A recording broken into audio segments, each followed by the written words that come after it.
So today's daf is Mem Aleph and Yoma. We're going to start on Mem Amud Bet at the very bottom, just with the new piece. Now, this has been discussing an issue. The previous daf discussed the issue of Hagrala and Hanacha, which is the taking of lots, the lottery that determined which sa'ir, which one of the goats would be a korban, and which would go to Azazel, which is going to be chased away.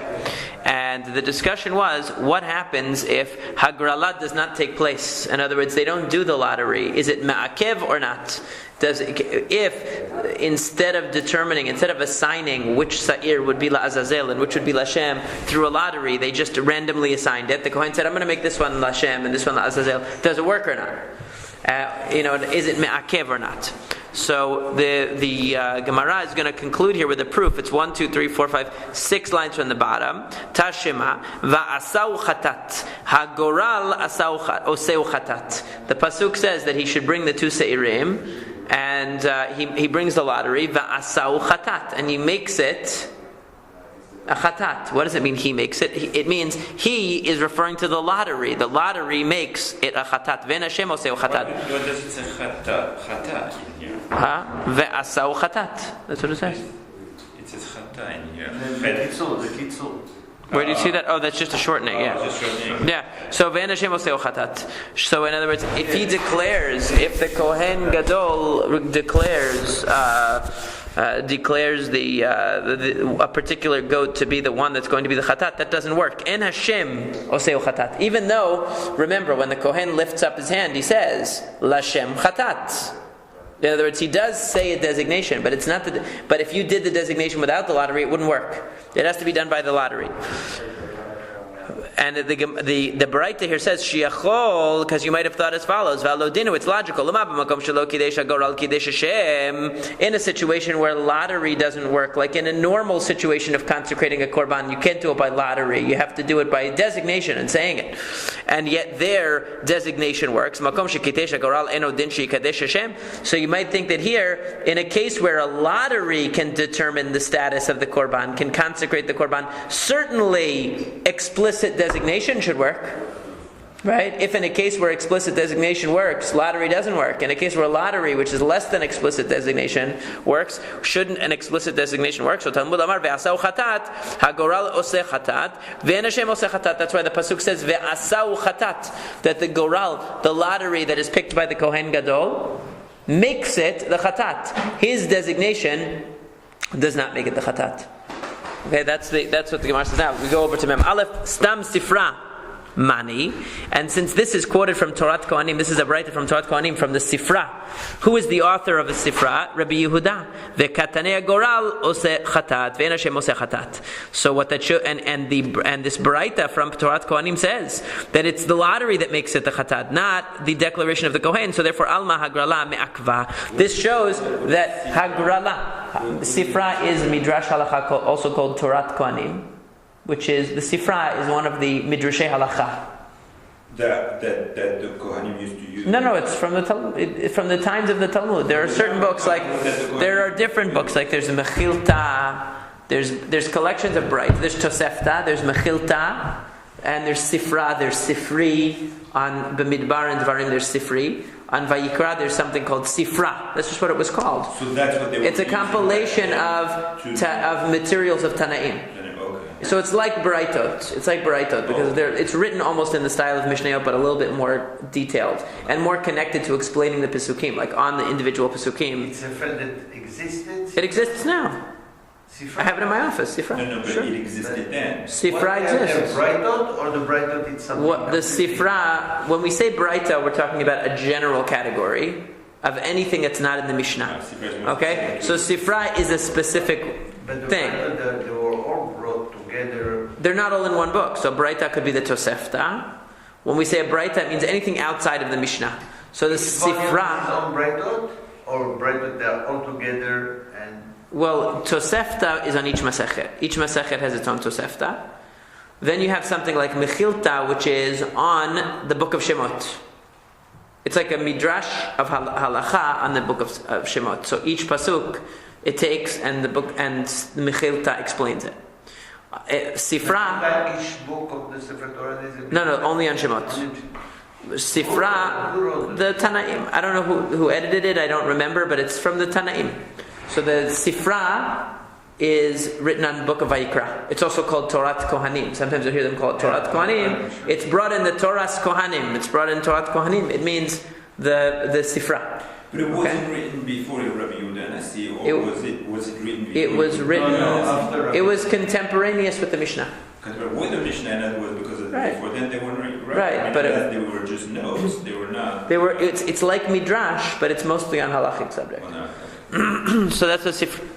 So the Sifra is here saying that the goral, the lottery, is what makes it a chatat, and without the goral, you can't have the chatat. You can't have the two seirim without the lottery. So what does that show you? That even according to Rabbi Yehuda, because on the previous page there was a pilpul, there was a discussion. Does Rabbi Yehuda say that it's me'akev or not?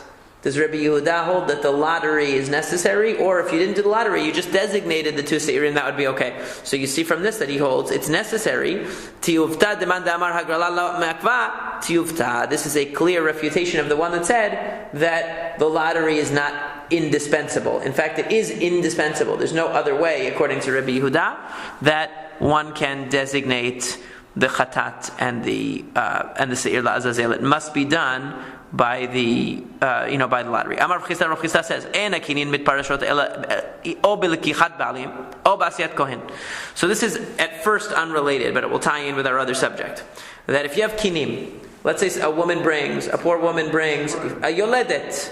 The woman has a baby and she can't afford to bring a korban, so she brings two birds. Now one is an olah and one is a chatat. So when do you decide which is going to be the olah, which is going to be the chatat? So he says there are two times you have the opportunity to determine it. One is belekichat ba'alim. One is when you purchase it. In other words, when you originally designate it to be a korban, you could say this Tweety bird is going to be my olah, and this other one, it could be the woman. Yeah. In other words, when they're designated, or ba'asiyat kohen, or no, if you don't decide, you just say these two are a pair, and I'll let the kohen decide which is going to be which. You can do either one. Okay? And Amar Rav Shimi Barashi says, Ma'ita Amad Rav Chisda, what is the reasoning of Rav Chisda? Dechtiv ulekacha ve'asa. Okay? Because it says, in one pasuk it tells us, ulekacha. Okay?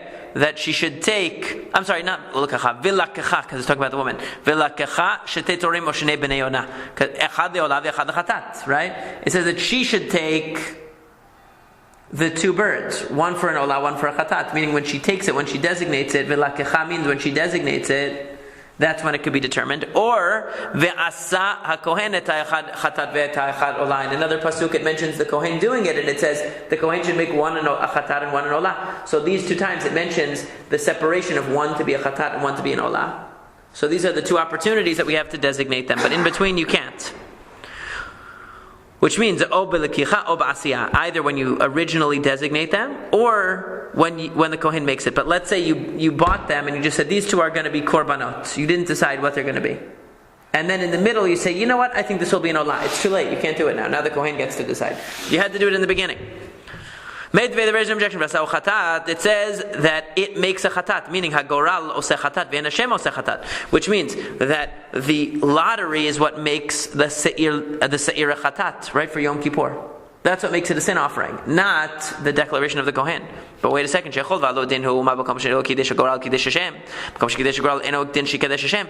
the Sifra said, you might think, just like a regular case where an explicit designation works, a lottery doesn't work.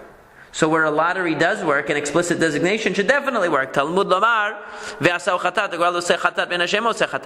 now what's the relevance of this? So the Torah tells you that only the lottery can designate the Seirim. But why is that relevant to Rav Chisda? Because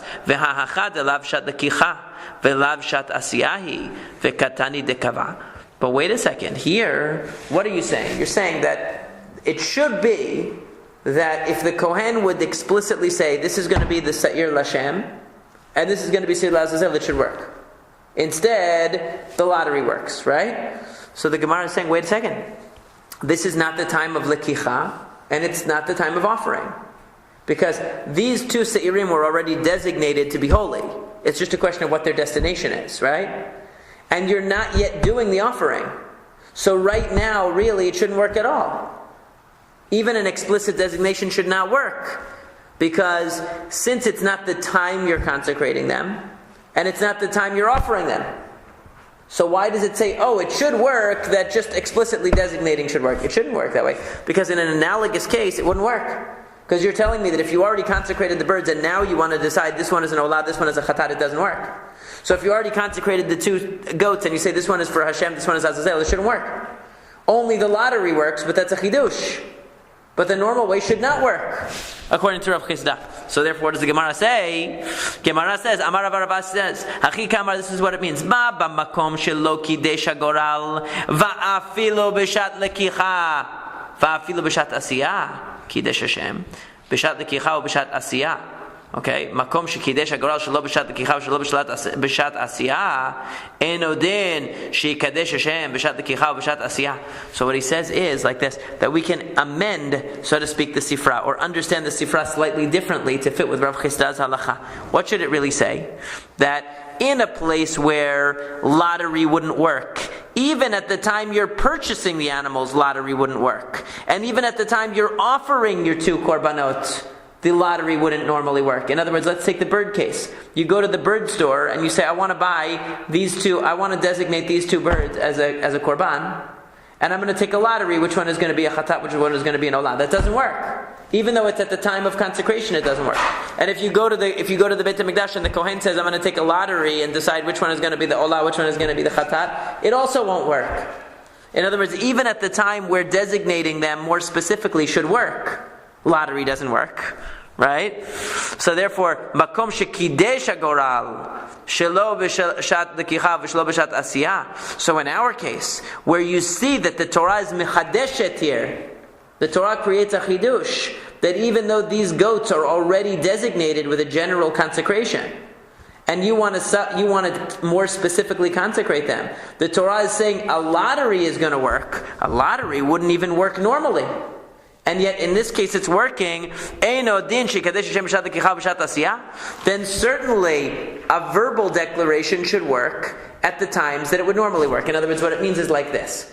In the case of the Se'irim, you have two negatives. Number one, normally, at this stage in the development, you can't make the designation more specific. Why? Because the only time you can make a really specific designation is either when you first consecrate. You could have said, this is going to be the Se'ir Lashem, this is going to be the Se'ir Lazazel, let's say. Or when you're offering them. But this is in between. So that's negative number one. That in a normal case, like where you have your two birds, you can't decide after you've already consecrated them, which one's going to be an olah, which one's going to be a chatat, just stam. You can't just decide it. It has to either be when you first consecrate it, or when it's being offered. Okay? That's issue number one. So the timing is number one. Number two, the mechanism. Okay, the mechanism is a problem, because normally explicit declaration, let's say when you take the two birds, you haven't consecrated them yet, you explicitly consecrate, this one's going to be a chatat, this one's going to be an olah. But using a lottery doesn't work. So in the case of Se'irim, you have what we say, tarte l're'uta. Two negatives. First of all, it's not at the timing where specific consecration usually works, because they're already generally consecrated and you're not offering them yet. And number two, it's a mechanism that doesn't generally work, which is lottery. So if, in other words, the idea is, if at a time where it normally you shouldn't be able to make your consecration more specific, and with a mechanism that normally shouldn't work, you're able to do it. So then at a time where you could normally make your consecration specific, like let's say, before you consecrated the two Se'irim, you said this is going to be for Hashem, this is going to be for Chatat. And you use the mechanism that is usually working, which is explicit verbal statement, then certainly it should work. That's what the Sifra meant. Here you have two negatives, bad mechanism, bad timing. So at a good time, meaning before they're consecrated at all, and with a good mechanism verbally, it should work. Therefore, Talmud Lomar ve'asau chatat hagoral oseh chatat ve'nashem oseh chatat. It's a gezerat hakatuv that it works, despite it being a bad mechanism and despite it being a bad timing. But normally, you need explicit verbal declaration, and you need it to be before you consecrate it or at the time the Kohen is offering it. Okay, Tashma, come and listen to another attempted refutation of our friend Rav Chisda. Mitameh mikdash ani. A person who went into the Beit HaMikdash when he was tameh by accident, and he's a poor person. Ve'ifrish ma'ot lekino. So what is the halacha? The person who goes into the Beit HaMikdash tameh is one of the three cases where somebody brings what's called a korban olev yored, a sliding scale korban. What's really olev? Olev yored means that it depends on your financial status. There are three levels. If you're rich, you bring the most expensive. If you're less rich, you bring a poor. You bring a lower. If you're the bottom, you bring you bring less. So there are three possible levels. Okay, in Olev Yored. Sometimes there might be only two, but let's say there are. It's a sliding scale. It depends on your means. Why would you bring Olev Yored? Because you're poor. You can't afford a korban. You can't afford an animal. Let's say an animal's $1,000. A bird's $50. You could afford it. It's cheaper.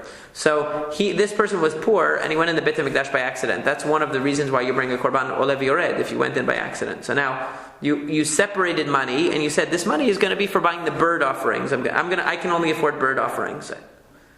So I'm going to put what the lowest level is mincha, bringing the flour, right? That's the bottom level. But you're going to bring birds. So you put aside the money, and then what happened? You became rich. So when you did the Averah, you were poor. So you put the money aside to buy bird offerings for your atonement. But then what happened was you became wealthy. You won the Mega Millions. Another said, sir, I'm sorry, you can't bring two little birds now. You're a wealthy man now. You have to bring something big. So what happens? So what happened with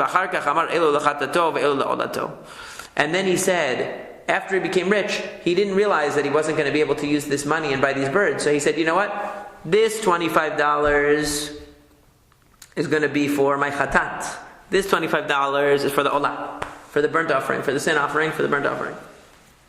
So now he designated them even more specifically. So what does he do now? He has money designated for an offering that he can no longer bring. One for a chatat, one for an olah. So what does he do? So it says, Mosifu mevi chovato midmei chatato. Then Mosifu mevi chovato midmei olato. So the halacha is like this. When you bring, as a rich person, he only brings a chatat. He doesn't bring an olah. Okay, so the poor person is different not only because he spends less, but he brings two. He brings a pair of birds, one a chatat, one an olah, one sin offering, one burnt offering. The rich person just brings an animal that's a sin offering. So the money that this guy set aside for the olah, he can't use it now. Because he doesn't need it anymore. He doesn't need to bring an olah. He can give it for a voluntary olah, but he doesn't need it anymore. The money he set aside for his bird chatat, that's not going to be enough to buy an animal, and he can't bring a bird anymore. So what does he do? Mosif al demei chatato, right? It says Mosif umevi chovato midmei chatato. So let's say he set aside $25. Now he's going to need another $975, let's say, to buy an animal. Let's say it's $1,000. I don't know what it is. Right? So he adds on to that. But the money that he set aside for the olah is no good. Now what's the problem? This person first consecrated the money. Then he specified which one is for which. How can you do that? Didn't we say that you can't do that? Right? So now the Gemara asks,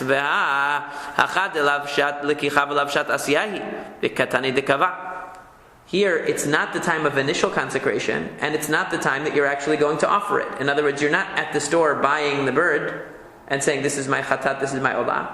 And you're not consecrating the money. The money's already consecrated for sacrificial use. So how can you make the consecration more specific? Rav Chisda said, the only two opportunities you have to make it more specific are when you first consecrate and when you use it. So Rav Sheshet says, Amar Rav Sheshet, V'tizbara. Do you really think that this is an accurate braita? It can't be an accurate braita. Why not? Because Amar Rabbi Elazar and Rabbi Hoshaya. Because Rabbi Elazar said that Rabbi Hoshaya said, Mitameh mikdash ashir v'hevi korban ani lo yatsa. That if a person went into the mikdash and in a state of impurity by accident, and he was an ani, and he was an ashir, and he brought the korban of an ani. He said, "Listen, I give enough tzedakah. I know I made a mistake here, but I'm going to bring the korban of an ani. Lo yatsa. He didn't fulfill the mitzvah. Vekevan de lo yatsa, and since he didn't fulfill the mitzvah, hechi kava. So, in other words, how could we be talking about here subdividing? In other words, you're telling me that this guy was poor. He went into the Mikdash, he became obligated to bring the Korban, he set aside the money. And then he became rich, and then he decides to designate this is going to be for my Chatat and this is going to be for my Olah. That's what the Braita says. But that makes no sense, because once he becomes rich, he can't bring a Chatat and Olah anymore. He doesn't need to bring the Olah anymore. He became rich. The time that he chose. He set aside the money, right. Then he became rich, and then he subdivided it into the two things. Before but the subdivision, right, but the subdivision's irrelevant now, because as soon as he became rich, he can't bring those korbanot anymore. So he says, obviously it's not an accurate Braita.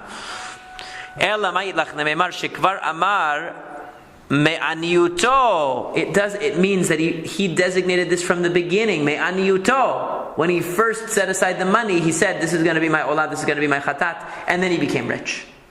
Not the way it appears in the Braita. It appears in the Braita, he set aside the money generically, became rich, and then subdivided it. That's not what happened. He consecrated it initially that way, subdivided, and then became rich. Hachinami, so to here, Shekvar Amar Mishat Hafrasha. It must be that he had said it from the beginning of his Hafrasha, from the beginning of his separating of the money. Okay? That's how we have to understand this Braita. Okay? So, right. And that's the whole story. Well, the Rabbi Chaga, Amar Rabbi Yoshia. But what about according to Rabbi Chaga, in the name of Rabbi Yoshia, the Amar Yatza? He says that actually, if the rich person brings the poor person's korban, he could fulfill the mitzvah. In other words, the Torah tells you that if you're rich, you're supposed to bring. We tell you to bring the rich person's korban. But that doesn't mean that if you brought the poor person's, it's invalid. It's still valid. It's just that you're not supposed to. That's what Rabbi Chaga says. Mai ika lememar. So what about him? Okay, so now we have a different problem, which is we don't have to assume that the person who set aside the money was doing it at the time, at any specific time. Rashi says,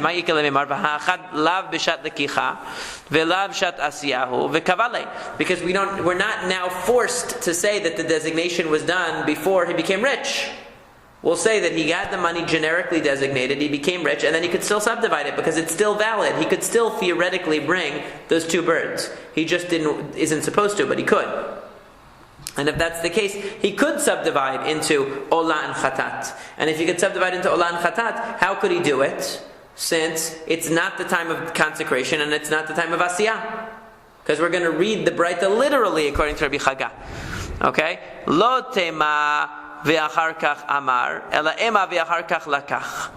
Okay, so what he says is the ve'amar lakach. So Rashi says lo tema ve'achar kach amar, ela ve'achar kach lakach ve'amar. Okay, that's what it should say. So what does that mean?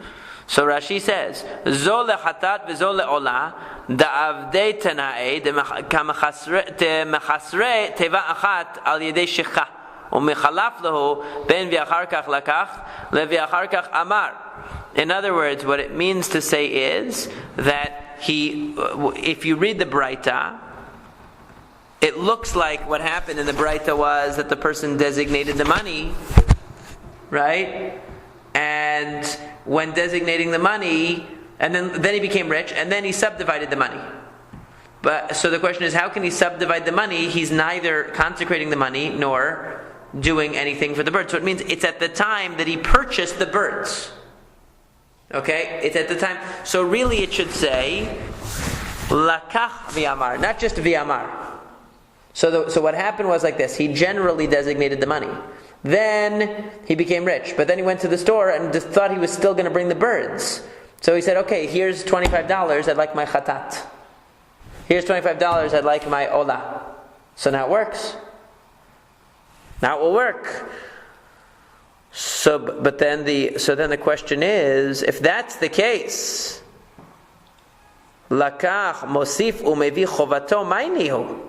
If we're talking about where he purchased the birds, so why does it say Mosif umevi? He should add money onto the chatat. You're saying that he already bought the chatat, and that's why it works. That's why the new consecration works, because he's buying the birds. If he's buying the birds, what do you mean Mosif? How can he Mosif afterwards? It's too late. He already bought it. De parikle, you're going to tell me that he bought the bird and then he's going to redeem it, take the money, and then add more money and buy an animal. But you can't do that. In pidyon la'of. Once you've consecrated a bird for a korban, you can't redeem it. There's no redemption. Okay? Amar Rav Papa says, kegon shelakach prida achat. It means that he purchased only one of the birds. He didn't purchase two. In other words, we've been assuming up till now that he purchased them at the same time. Okay, so then the question is, why does it say Mosif is going to add on? What it means is like this. He bought one. He went to the store, he bought one. I ola zavan. If he purchased, in other words, he went to the store and he bought part of the money with him. Let's say he had set aside $100 or $50. He takes the $25, he gives it to the storekeeper, he says, I'd like my ola.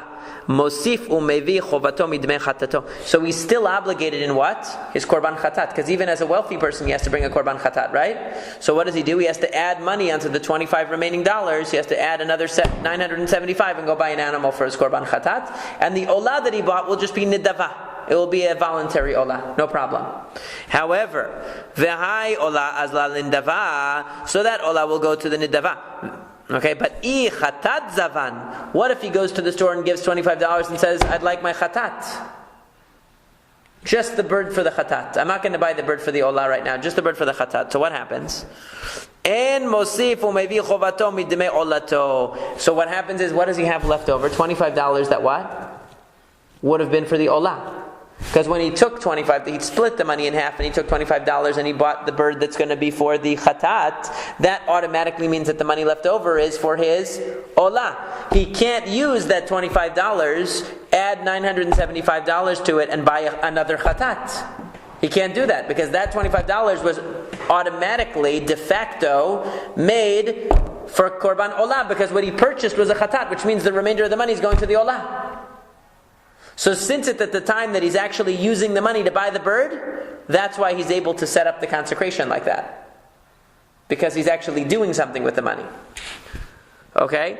Now what will happen? V'hai chatat azla lamita. So the bird chatat that he purchases just has to be left. There's nothing you can do with it. You have to wait till it dies. In other words, you don't offer it. The money for an olah that he has left over, that $25 can be brought as a nidava. Okay, but now he has to come up with totally new money for his animal korban chatat. That's what the Mishnah is saying. Or that's what the Braita is saying. Gufa, let's go back to what we said before. So, in other words, the point is like this. According to the one that says that as soon as he becomes rich, he can no longer even deal with the designation of this money anymore. He can't do anything because the money was presupposing that he was a poor person. Now that he's a wealthy person, whatever intent he had to bring a bird korban is totally invalidated anyway. So he can't subdivide it between chatat and olah. So it can only mean when he first consecrated the money, he said 50 of it will be, or 25 of it will be for the olah, 25 will be for the chatat. That's why it worked. Okay? But there is no problem with abandoning a olah that was consecrated already? No, they would bring the olah as a nidava. Voluntary offering. Oh, voluntary. Yeah. So, but that changes the status. But according to Rabbi Chaga, that says that even the rich person in theory could bring the poor person's korban, so the subdivision can happen even afterwards. He can go to the store, buy a bird chatat. By buying the bird chatat, there's actual kedusha in the bird chatat. Automatically, that bird chatat is going to make the rest of the money an olah money. Right. The olah money can now be used for nidava. Right, but Rabbi Elazar doesn't agree with that. Right, he says that you can't deal with that money. You can't subdivide that money anymore. You don't have an obligation to bring that anymore. I'm sorry. You have to go. Okay. Oh, okay. Rabbi Chaga would say that what? That you still have the power to make that designation, but the Bet Din will not let you bring that bird korban. They're going to make you bring what you're supposed to bring. They're not going to let you be cheap. But technically, you still would be able to bring it. So that's why the Kiddusha could apply. Finds use for the already designated bird. Mm-hmm. And there's no problem changing its status. Right. No, you're not changing its status. They're both, chatat stays chatat and olah stays olah. He just brings an additional. Right, he has to bring another one. Right. Now, before we go back to what we said before, Amar Rabbi Elazar, Rabbi Hoshaya, mitamei migdash asher behevi korban ani lo yatsa. We said before, Rabbi Elazar said that Rabbi Hoshaya said that somebody who he goes into the Beit HaMikdash impure, and he's a poor person. I'm sorry, he's a rich person, and he brings the korban of a poor person. It's not valid. Rabbi Chaga, Amar Rabbi Hoshaya, and Rabbi Chaga reported that Rabbi Hoshaya said the opposite, yatsa, that it is good. B'diavad, meaning you're not supposed to, but if you did, it's valid. Meitave, there is an objection. Mitzorah ani shevi korban ashir yatsa. It says in a Braita that if a mitzorah, I'm sorry, it's not a Braita, actually, it's a Mishnah. If the mitzorah who's poor brings the korban of a rich person, he fulfills the mitzvah. But ashir shevi korban ani lo yatsa. But the other way around doesn't work. If the rich person brings the poor person type of korban, it's not valid. Okay, so the question is, doesn't that seem to disprove the position of Rabbi Chaga? Because Rabbi Chaga is saying that if the rich person brings the poor person's korban, it is valid. It's not what he's supposed to do, but it's valid. So shani hatam, it's different in mitzorah dichtiv zot, because in it says zot tia torata mitzorah. This is what the mitzorah should do. It's very specific. If a poor person, meaning that if a rich person brings a poor person's korban, it's no good. But that doesn't mean that for the other types of korban olev yored, that's not a mitzorah, that it wouldn't work. The other types that are done for averot, in other words, the other type of korban olev yored is done for shivu'ah, breaking a shivu'ah, for issues of tum'ah. Okay, so it's for other kinds of averot. Right. Everybody can. But ihachi reshanami. But if that's the case, how come the poor person who brings the rich person's korban can work? Right? If you're saying zot means you can only bring in your category, so how come it's only a one-way street? So Rabbi Rahmana Torat, because it says Torat, meaning that really anybody can go up. You can go up in the scale, but you can't go down. You can't go down. V'hatanya, but we learned in a Braita, or really this is a proof. V'hatanya, and behold, we learned in a Braita, as Rashi says, benichuta. It's an answer. Torat lerabot mitzorah ani shevi korban ashir yachol afilu ashir shevi korban ani. So in other words, the word Torat tells you that if a poor mitzorah brings a rich person's korban, it's good. So you might think it could go the other way, that if a rich person brings a poor person's korban, it's also going to be good. Talmud Amar zot. It says this, only your class. V'nelaf mina. So why can't we learn from mitzorah to the other types of sliding scale korbanot and refute Rabbi Chaga and say, look, Rabbi Chaga, a rich person who brings a poor person's korban is not yotzeh. So what does he say? He will say, mi'et rahvana v'imdalhu. It emphasizes v'imdalhu. Only if the person is poor can they bring the poor person's korban in the case of mitzorah. So Rabbi Chaga says mitzorah is one type of sliding scale korban where it is very specific. A rich person cannot bring a poor person's korban. The other kinds of korban olav yored, which is in a different parasha altogether of the Torah. It's in a different section altogether of the Torah. That type of korban, like for going into the Beit HaMikdash Tamei, or for breaking a shvu'ah, breaking an eder. So that type of thing, that type of korban, if the rich person brought the poor person's korban, he would fulfill the mitzvah, even though he's not supposed to. New Mishnah says, Kashar Lashon Shel Zehorit Berosh Sa'ira Mishtalech, that they would tie a red string on the head of the Sa'ira Mishtalech, the goat that's going to be sent out to the wilderness. V'hamido keneged Beit Shilucho, and they would stand it at the place where it was going to be sent out. V'lanishchat, and the one that's going to be slaughtered, the one that's the Sa'ir Lashem, keneged Beit Shachitato. They put it. Now this phrase keneged Beit Shachitato can either mean they put it to stand at the place it's going to be slaughtered, or it means that they put a red string on it, keneged Beit Shachitato, on its throat. Okay, it's not clear which one it is. The Gemara is going to deal with that. Balo etzel paroshniya. Now the Kohen Gadol goes back. In other words, what the Kohen Gadol did was, first he designated his bull and said the vidui. Then he goes and designates the two seirim, and then he goes back to his bull.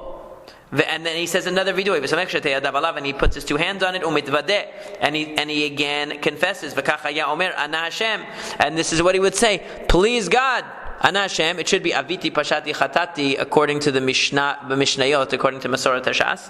But this is the way that it's actually stated in our Avodat Yom Kippurim. Chatati Aviti Pashati Lefanecha Ani Oveti Uvnei Aaron Am Kedoshecha, that I have made mistakes and sinned and rebelled before you, I and my family and the sons of Aharon, Am Kidoshecha.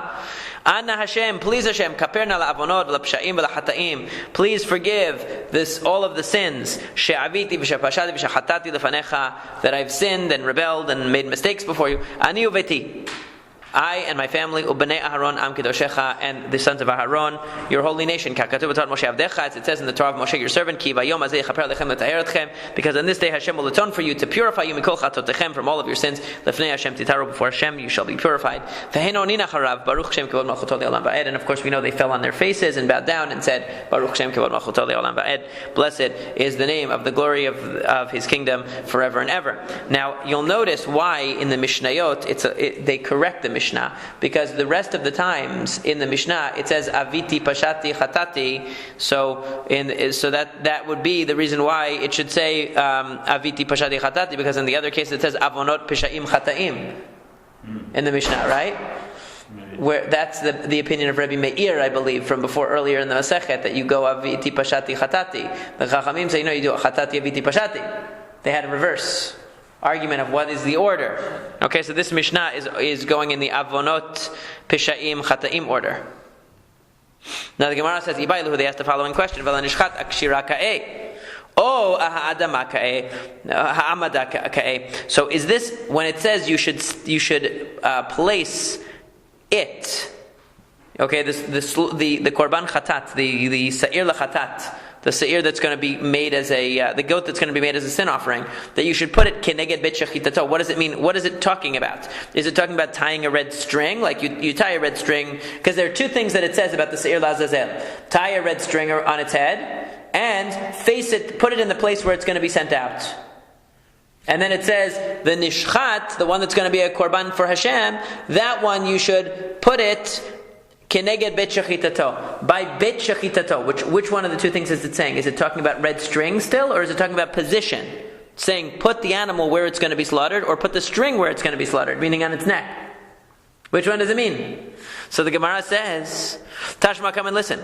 Titani Rav Yosef, because Rav Yosef taught, Kashar Lashon Shel Zehorit Berosh Sa'ir HaMishtaleach, Ve'amido Keneged Bet Shilucho. They said that you tie a red string on the head of the Sa'ir HaMishtaleach, the goat that's going to be sent out, and you stand the goat in the place where it's going to be dispatched from. Ve'lanishchat Keneged Bet Shachitato. And the one that's going to be slaughtered, you put it Keneged Bet Shachitato. And again, it's vague what that means.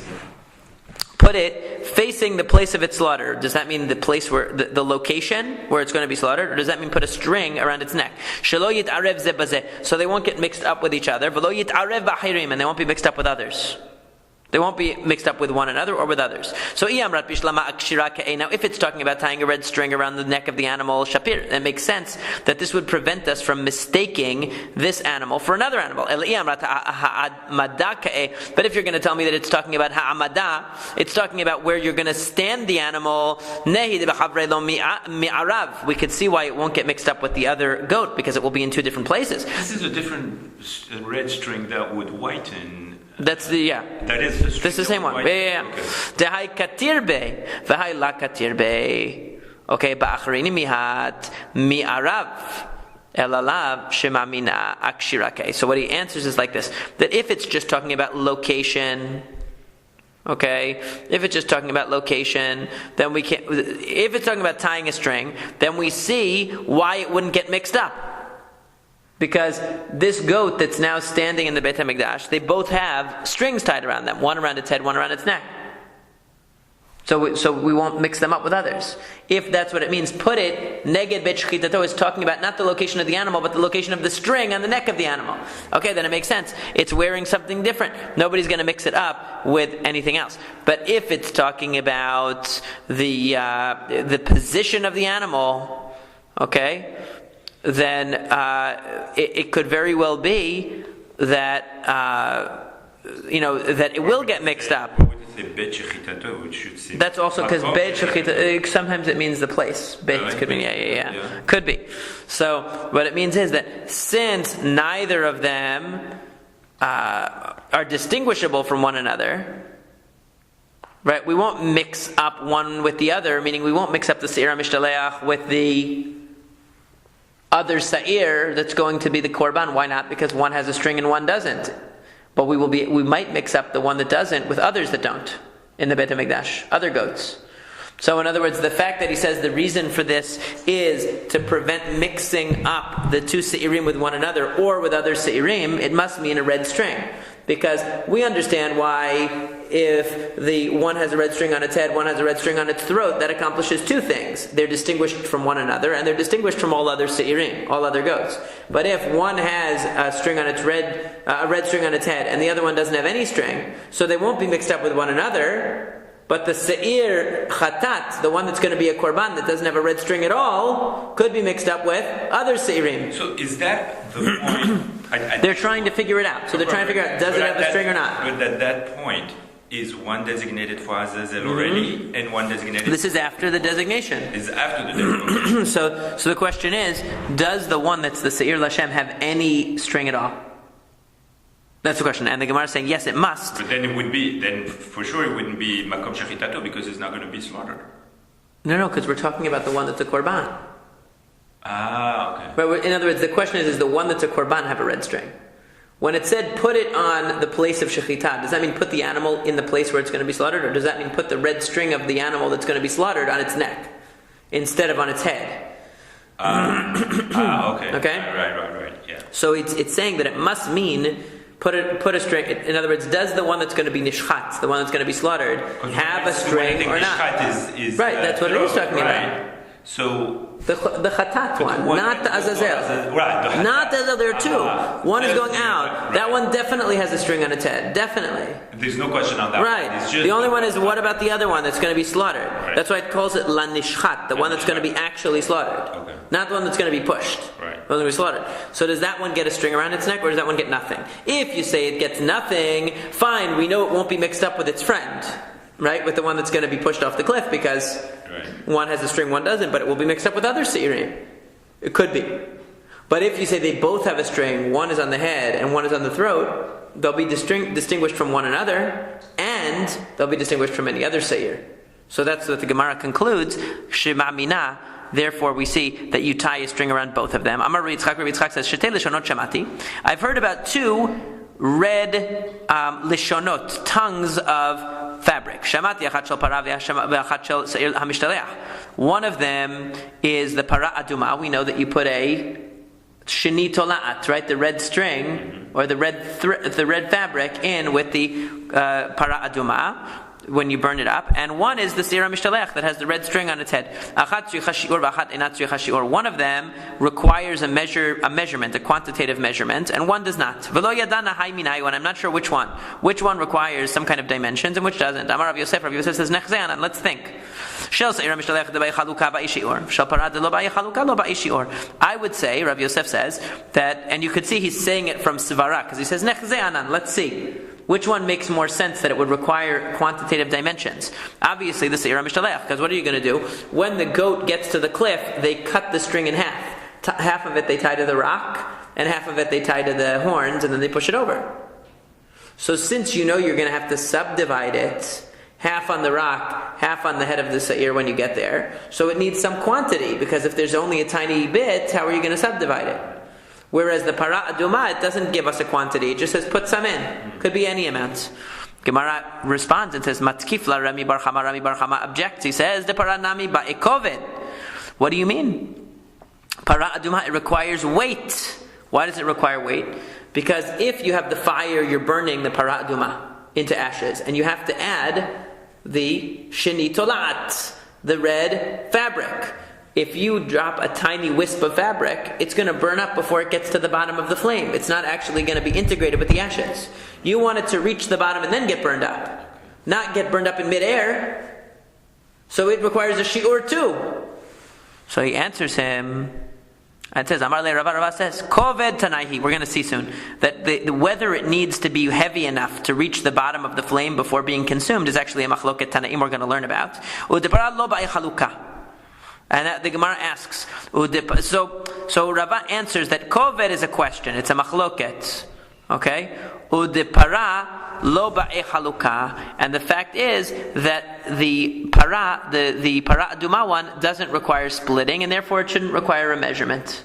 Only the one of the seir hamishtalech should require any kind of measurement, because you're going to have to split it. Etive Abaye. Abaye raised an objection. How does he do it? It says that when he makes the para aduma, he takes the different elements that you're supposed to put. The etz, erez, ezov, right? When you have to put, it's erez ve'ezov v'shni tola'at, so you have to put different kinds of wood, and the shni tola'at, and also the red fabric. And it says you put it in shiarei lashon, the leftovers of the fabric, which means what? There is a breaking, right? In other words, there is a subdivision. So it's a question. You're telling me that the para doesn't require subdivision? Abai says, no, that's not true. You do have to subdivide, because it says shiarei lashon, meaning you have to bring a fabric and then cut a piece off of it, because it says shiarei, the leftover. And then you wrap the other elements of the para aduma, the other ingredients, in this red string or this red fabric. So ema biznav lashon. It doesn't mean that that there's a large piece of fabric that you subdivide. That's not what it means. It means zanav. It's shaped like a tail. It's tapered on the end, and you wrap it by putting it at the end of this fabric. So imagine the fabric is combed out and it comes to a point at the bottom that looks like a tail, right? It's like a V. It's not a string. It's like a piece of fabric, and you roll it into the tail part of the fabric. Okay. So that's the way. So it doesn't mean that there's more, that there was a quantity. It just means the shape of it is that there's a tail. But that gives it quantity. If it's not a string, it's definitely not a string, but it's a piece of fabric. Right. But the amount is not important. Amar Rav Chanin, Amar Rav. Rav Chanin said that Rav said, "Etz erez u'shni tolat shekilat tetan shalhevet kshera." If you drop in the etz erez, the cedar wood, or the red fabric, and the shalhevet, the flame consumes them, it's still good, even if it never made it to the bottom with the rest of the ashes. Made there is an objection. Doesn't it say in a braita that if that piece of fabric gets burnt in midair, you have to bring another one? Amar Abaye lo kashya. Kan bekol achad, kan benechfefet. It depends on the fire. If the fire is a roaring fire, and you dropped a little piece of fabric and it got consumed, it never got to the bottom, then you have to bring another one. If, on the other hand, it was a smoldering fire, and you dropped it in and it got to the bottom, even though it burned up immediately, impacting the fire, since the fire is low to the ground, it's considered to be integrated with the rest of the ashes. Rava says, Koved Tanaihi. The issue of heaviness, does the fabric have to have weight, is a machloket Tanaim. Titania, as we learned in a braita, Lama Korchan Kedeshu Kulan Baguda Achat, Divrei Rabbi. What's the reason why you wrap the different ingredients of the parat duma into this red fabric? According to Rabbi, the reason is so they'll all be united into one entity, because it's supposed to be one entity, Aguda Achat. Rabbi Elazar, Rabbi Shimon Omer, Kedei shehe ben koved v'yippelu letoch serefat hapara. It's so that they will be heavy and will fall down into the bottom and not get burnt in midair. That's the reason. So we see from this that there is in fact a machloket tanaim regarding whether you need it to be heavy or not. According to Rabbi, the only reason why you wrap them together isn't to weight it so that it will fall to the bottom. The reason is so that they'll all be united. We don't care if they make it to the bottom. But according to the second opinion, no, we want to weight the fabric, because if it floats in the air, it'll never make it down. We want to weight it so that it will get to the bottom. That's the opinion of Rabbi Elazar, Rabbi Shimon. And you see that, therefore, there's a machloket whether you need this weight or not. And we're going to hold on to the next piece for tomorrow because it goes into the upcoming sugya.